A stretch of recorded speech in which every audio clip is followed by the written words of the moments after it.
kekuatan ideologikal. Jadi musuh besar ideologi ni adalah bagi saya uh, apa yang dibawa oleh kapitalisme. Jadi kapitalisme tu ada satu ideologi. Kalau kita percaya bahawa pasaran tu adalah bahawa kemakmuran, kesenangan manusia adalah bergantung pada pasaran, itu kapitalisme. Dengan ada pasaran, kita kena ikut kata pasaran nak. Apa yang modal tu nak, kita ikut, kita akan jadi senang. Itu ideologi juga. Tapi adakah benar benda itu akan semua orang senang? Kita pun tahulah. Dia kalau kita ikut je pasaran, gelandangan kan banyak. Dia piramid. Yang senang-senang lah. Jack Ma, Alibaba, dia boleh senang duduk atas kan. Tapi bawah tu, kita tahu kalau kat negeri China tu, kat China tu banyak orang susah. Petani.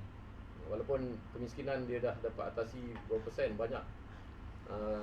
Republik like China ni adalah negara yang kira paling berjaya lah, yang menaikkan menaikkan apa ni, membahas kemiskinan. Tapi adakah kerana kapitalisme dia dapat basmi kemiskinan? Bukan. Dia adalah kerana parti komunis tu dia dasar dia supaya nak mengimbangkan. Yang menjadikan kaya tu, yang jadi kaya tamak tu yang atas tu, itu yang jadi kena tangkap korupsi, itulah kapitalisme.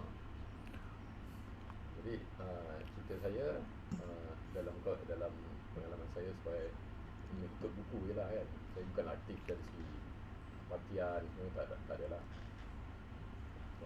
Apa ni, saya cuma dalam masa zaman saya 70-an adalah pertarungan antara Soviet dengan China. Jadi saya selalu pergi ke kedutaan, ke pusat kebudayaan Soviet. Jadi saya banyak baca tentang Soviet. Jadi pada zaman tu kita punya bacaan terhad lah. Jadi saya duduk di Kuala Lumpur, jadi saya boleh pergi buat pusat kebudayaan Amerika. Saya baca Soviet, baca Amerika, jadi saya boleh jadi perbandingan lah. Jadi antara yang saya sebut kalau nak baca, nak cerita sebenarnya dalam buku ni adalah selain daripada usaha saya untuk mendalami tentang untuk mengetahui tentang ideologi, adalah juga permainan kuasa-kuasa besar yang juga bergerak atas ideologi. Amerika ideologi kapitalis, apa ni, Soviet ideologi komunis. Jadi ada dalam pertarungan ni dia ada perisikan dia. Perisik. Jadi perhati siapa masuk, yang kita punya SB pun ada, kita tengok, tapi tak ada siapa yang boleh kekang kita punya fikiran. Saya baca buku Das Kapital Marx kat sekolah saya. Macam mana buku tu boleh ada kat situ? Kapital kat sekolah. Di perpustakaan sekolah. Jadi ada juga. Das Kapital kat sekolah. Power. Manifesto Komunis Manifesto pun di sekolah. Jadi sistem tu walaupun katakan sistem apa ni, sedap baca. Sistem kapitalis, tapi dia demokrasi. Jadi dia benda tu dia akan jumpa orang. Dia akan jumpa orang yang minat, dia akan pergi situ. Dia tak boleh bendung. Apa ni, ideologi dia tak boleh bendung. Jadi pertarungan tu berlaku. Jadi dalam adalah orang yang perhati-perhati, dia ada orang yang saya kemudian tahu, kemudian bila dah tua ni lah, dalam 5 tahun lepas, bapa saya cerita yang ada orang cari saya masa sekolah.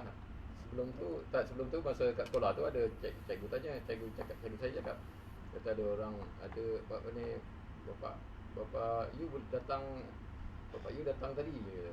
Dia tanya pasal perangai apa semua. Saya terkejutlah sebab ayah saya tak pernah datang sekolah, tak pernah peduli kat kita. Zaman tu bapa kita mana peduli kita. Saya balik, saya tanya, ada ke datang sekolah, tanya saya tak ada.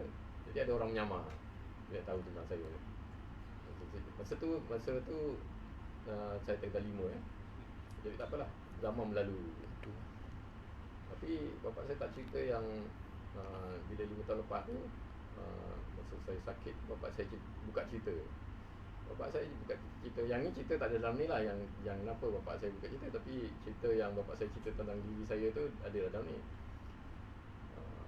Dia kata saya pergi ke Batu Pahat tu, Batu Pahat Mall. Lepas tu ada orang jual gambar Mao Zedong apa semua. Saya kata kepada bapak saya, ni patut dulu ni tak boleh jual ni. Kalau ni kena tangkap kan. Komunis. Tapi sekarang dah boleh jual. Maknanya masa tu dah China dah pun buka kan, kita ada hubungan. Lepas tu dia boleh bawa, tak ada orang, tak ada sekatan apa. Kalau masa tahun 70-an, kalau macam tu memang dah kena lah.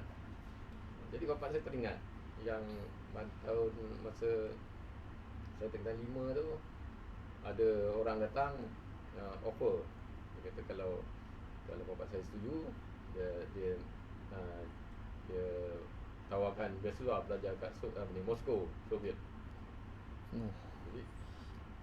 Jadi bapak kata, bapak saya tak setuju lah. Dia kata bapak saya bagi alasan dia tak boleh pisah dengan saya. Jadi saya dah tutup baru bapak saya cerita.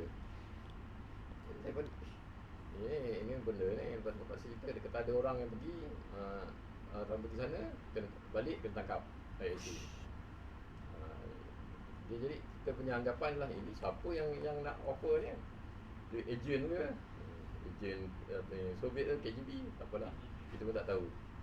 Tapi saya pernah sebenarnya, sebab saya minat pada Soviet ni, saya nampak iklan kat Sabah. Dia kata siapa nak sambung, siapa nak belajar kat Soviet, mohonlah kat JPA. Beasiswa. Saya mohon. Lepas tu dia hantar, dia balas surat JPA kata, kami menolak permohonan gitu lah. Tak dapat ni. Dah ada iklan kan. Tak apalah tu. Tapi yang terbaru ni, ceritanya dah dalam bulan lepas. Saya baru perasan buku Dato' Arun. Dato' Arun ni Menteri Besar Selangor dulu kan. Dia dah meninggal lah. Saya pernah jumpa Dato' Arun, interview dia pernah. Di rumah dia itu cerita lain. Tapi cerita dia yang saya nak cerita ni, masa saya terbit buku ni, lancar buku ni dengan Vans tu di pesta buku tu, pada waktu sama anak Dato' Arun pun lancar dia keluarga dia lah terbit buku memoir Dato' Arun. Dato' Arun dah meninggal lah, jadi mungkin dia tulis lama kan, baru dia terbit.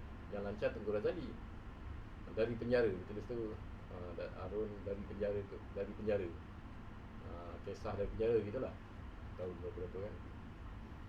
Jadi masa tu saya sibuk lah dengan tempat band tu. Jadi saya ingat nak pergilah juga lancaran dia, tapi saya fikir lah cerita UMNO, saya dah malas lah. Jadi saya tak peduli lah. Jadi kemudian saya nak baca pun saya rasa malas. Tapi buku tu penting, buku memoir Dato' Arun penting dalam sejarah contemporary ni penting. Sebab dia dah tak ada. Lepas masa dia tu dengan Tun Razak itu penting lah untuk contemporary ni kan, sejarah. Jadi baru ni dalam laman Facebook Dato' Arun, mungkin anak keluarga dia lah masukkan bab-bab tu kan. Jadi ada satu bab tu dia cerita macam mana ejen Soviet dia jumpa Dato' Arun masa dia di Selangor. Dia kata kalau Dato' Arun setuju, dia boleh usahakan dia gantikan Tun Razak dengan Dato' Arun pada tahun